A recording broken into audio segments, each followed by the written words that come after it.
Greetings, ladies and gentlemen. In this presentation, we are going to explore Freeport's company narrative. Next slide, please. Okay, Audrey and I, Einjella, will explain the company overview. Fayola will be talking about key issues that stem from disconnect in narratives. Firdiny and Zhafarina on overview of impacted stakeholders, and Genieyung and Getruda on communication objectives. Next slide, please. Speaking about the company overview, Freeport McMoran Incorporation, a name synonymous with resource abundance, is a global mining powerhouse that specializes in the exploration, development, and production of vital minerals. Their journey began in 1987, headquartered in Phoenix, Arizona. Since then, they have emerged as the key player in the mining industry. The operations spanning continents from North America to South America and the vast resources of Indonesia. This global footprint ensures a reliable supply of essential metals to meet the growing demands of the world that is constantly changing. Next slide, please. Okay, further on, we will explore the company's size, commodity, and values as depicted on this slide. This company stands as a true industry leader, boasting an impressive market capitalization of approximately $58.95 billion US dollars. Their primary commodities are gold and copper, extracted from mining sites not only in Indonesia, but also in various other countries. This diverse geographical presence emphasizes their role as a major contributor to the global supply of these precious metals. The safety and health of every single employee holds the utmost priority within their operations. This dedication to employee well-being reflects their responsible and ethical approach to mining, making them a beacon of integrity in the industry. The company's mission statement will be discussed by Audrey. Thank you. Thank you, Einjella. So the company is trying to achieve and improve its profit and revenue in selling these commodities by the following mission statement. Freeport McMoran is dedicated to creating and enhancing long-term value, not only for their shareholders, but also for their employees. This dual focus on stakeholders emphasizes their holistic approach to sustainable growth and prosperity. They also strive to operate as good citizens of the communities in which they live and work. This commitment reflects their sense of corporate social responsibility, aiming to leave a positive impact on the environment and the communities they serve. Overall, their mission is to sustain value creation, employee well-being, and environmental stewardship as they contribute positively to the world around them. Next slide, please. However, one of the foremost challenges faced by Freeport McMoran is the significant environmental impact of its operations. The waste from the mine deteriorated homes of animals and plants, particularly in Papua. Additionally, Freeport also left behind these toxins for locals to live with, and its accountability in this regard leaves much to be desired. Besides the environmental conservation, that's not the only obstacle on their path. Workers have reported being scared for their personal safety as Freeport seem to maintain its poor labor conditions in regard of their dangerous work, like having no incentive during pandemic, no health or educational benefits, and many people are injured and even killed during its operations. So these are the instances where their claims or intentions have faced criticisms regarding their actual execution. Further on, Fayola will explore the key issues experienced by the company. Thank you, Audrey.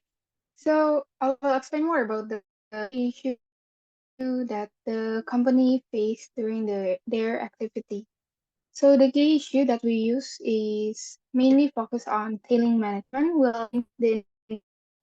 So tailing are the finely ground natural rock particles that remain after the commercially valuable minerals have been separated and removed from the ore. Now, about the tailing management, it focuses to ensure the integrity of the leaves and to manage tailing geochemistry and retention. The Freeport did not have tailing dam to dispose the tailings and store it to the treated before disposal. And hence, they dumped their toxic waste to the Ajikwa River, which later on will be explained more by my teammates. So this river flows southward into the sea. During the process, it has destroyed the sago forest and fish in the river that the society depends on for living. Last year, Freeport dumped around 10,000 tons of toxic waste per day, and this year, uh, this company has reached 300,000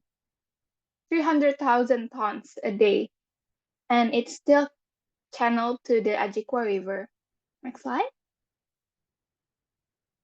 So the disconnected from this company is that the company claims the water quality still meets the Ministry of Health Indonesia standards, and also about the fish and crustacea from the tailings are suitable for society consumption, while in reality, uh, the the community observation and experience shows that the water contains toxic wastes, including harmful chemicals such as mercury and cyanide. Moreover, health problems occur in the local community, such as dying fish, crocodiles, and other aquatic animals, which indicate tailings contain harmful chemicals. The next part will be explained by Aline. Thank you, Fayola. As stated before, the lack of a river and tailing management system is a serious problem that could have significant consequences for Freeport McMoran and its stakeholders. There are two kinds of stakeholders that are impacted by this issue. The first one is the internal stakeholders, which include management and the shareholders. And the second one is the external stakeholders, which is government and the community.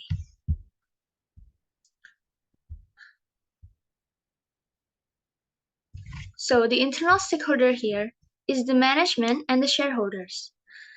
In this case, the management of Freeport are the one who make decision for the company. They are accused of using a tailing management system that is harmful to the environment and the local community.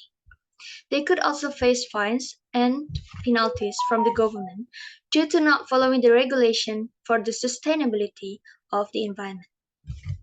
On the other hand, we also have shareholders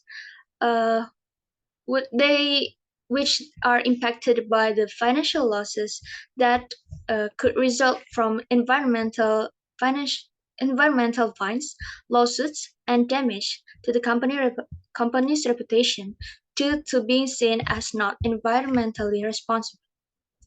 Next slide, Dini will present about the external stakeholder. Thank you, Zhafarina.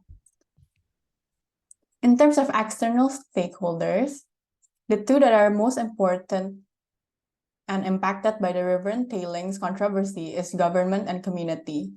In general, the government holds the power to control the regulatory framework which defines how companies are able to operate.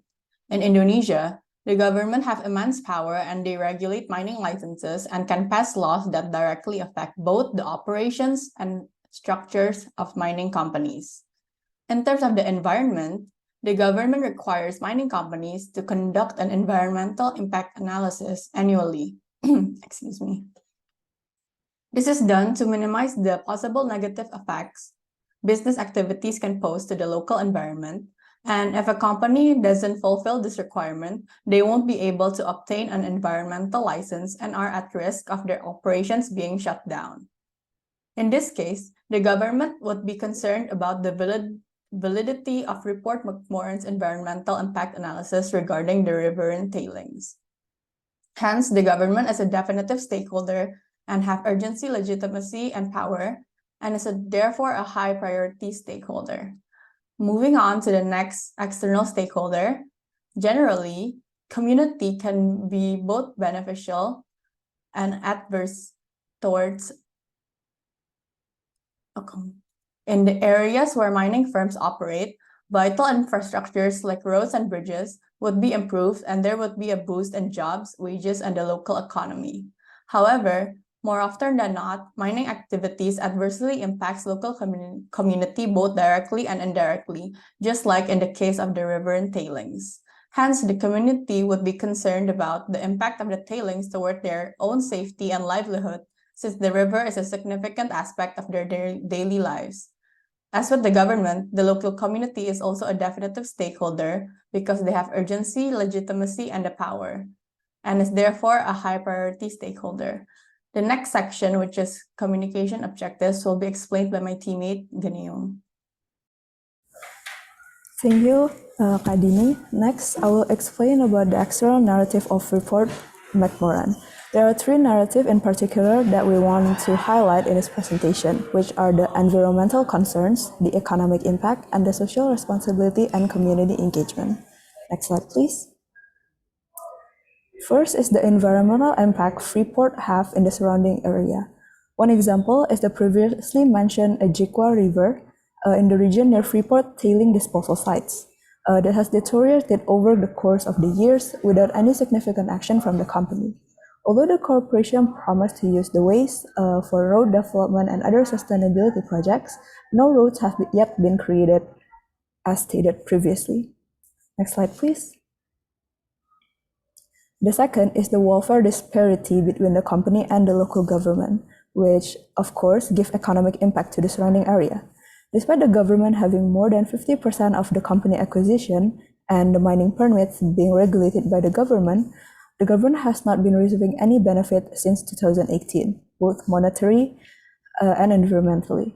This is particularly true for the regency in Mimika, in which the Einjella River currently flows, and they suffer directly from the tailing waste and the environmental degradation. The next part will be explained by my teammate Kak Getruda. Thanks, Iyo.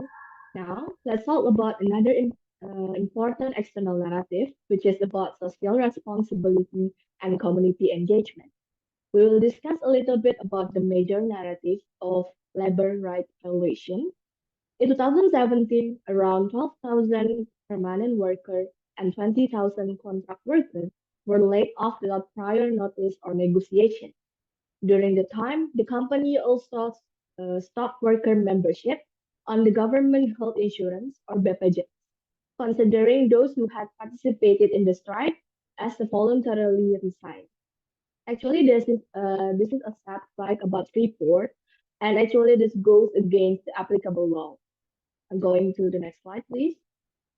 After discussing the external narrative, it's clear that there are divergent narratives within the company.